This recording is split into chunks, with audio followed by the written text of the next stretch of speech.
Hey, what's up everybody? Soul Hero here today. And you know what I don't see normally around YouTube?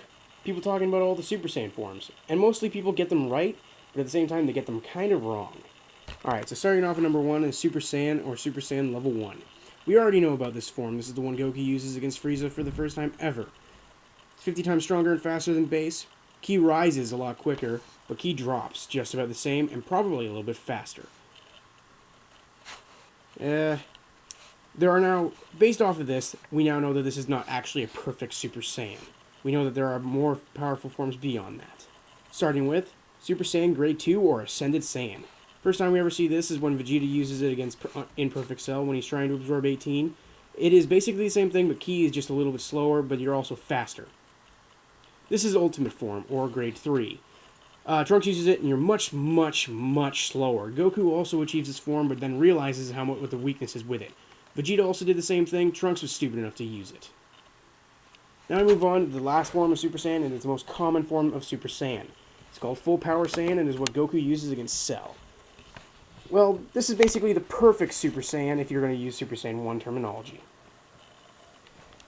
When Goku uses this form, we now learn that he does not have full control over it, but he does have a pretty good control over it. He's also probably the best person to use it. That's probably why he uses it against Beerus in Battle of Gods. Moving on to Super Saiyan 2. When you're in this form, I consider yourself to be absolutely nuts. Meaning, you use it, you're probably not in the best state of mind, as shown by Gohan when he said, "Give him another Zenzu Bean, Dad." Pretty much, using this form, you're not in a full stable state of mind. Goku uses this form the best when he goes up against Vegeta in modern form, when he then has full power over that form. Unfortunately, we learn that this form has its downside, being that, of course, no matter who you are, you're probably going to go nuts while using it. That's why Goku doesn't use it mostly. He uses Super Saiyan 1 form, and that's just about it. Now, Super Saiyan 3 is the one that pretty much, if you're a Dragon Ball Z fan, you kind of saw coming, because Toriyama has a thing with creating new things that don't really make sense at the time. But Super Saiyan 3 was actually kind of a big shock. No one was expecting all of Goku's hair to fall off his head, his eyebrows, and go to his hair, the back of his head. The cool thing about this form is that it's basically set as a timer. So when you use it, whatever ki you had before you used it, boom, that's how much time you have using this form. Goku uses this perfectly when he's dead, but when we learn that it is actually much weaker when you are alive, and you need to master it pretty quickly, unless you're going to be useless. Now we're going on to the newer forms, Battle of Gods, and Dragon Ball Super forms. So this is Super Saiyan God, also known as Super Saiyan Red Hair or Super Saiyan God Pure. Doesn't really matter, I don't think it's pure. What we know is that this form has a more concentrated state. It's probably my favorite form currently.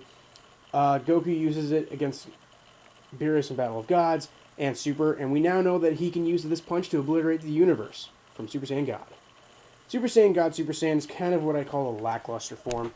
No one really cared when this came out. We kind of knew it was going to happen. Vegeta has it. Pretty cool. Now we have Vegeta in the limelight instead of just Goku. Battle of Gods and the Forgot to Know F movie were pretty good. When we look at these forms, we now know that they are both stronger than Super Saiyan 4. Screw you GT fans. And we now know that this is potentially stronger than Vegito or Beerus together. Whis, though, apparently it's still not enough to beat Whis. The cool thing about this form is that it's just basically Super Saiyan with a God tier power. Now when you look at it like that, I wonder what would win. Vegito Super Saiyan God Super Saiyan, or Gogeta Super Saiyan God Super Saiyan? To be honest, I don't really care. This form is badass. It brings up the whole new power for all the Saiyans. If you don't look at this and say, "Oh, I'm so scared," then you might as well just go home and cry, because you're going to die if Vegeta uses that Big Bang attack. Now we move on to what people hate the most about the Dragon Ball Z world is the Broly. I don't even understand this. The legendary Super Saiyan was the one that everyone was expecting Goku to be, or Vegeta. It doesn't really matter. Either way, this showed up out of nowhere, and it was possibly my favorite movie when I was growing up. No longer anymore, thanks to Battle of Gods. But this form is just powerhouse. Think of Ultimate Super Saiyan, like I was talking about earlier, what Trunks uses against Cell. This form is pretty much that, just with the strength and speed of full power Super Saiyan. What I like about this form the most? Just look at it. It's green sometimes. What I mean by green, it kind of gives off a green aura, which is given off the legendary Saiyan form. That has been reduced now. Well, Super Umbreon, did I miss everything? Did I miss anything? Super Saiyan 4?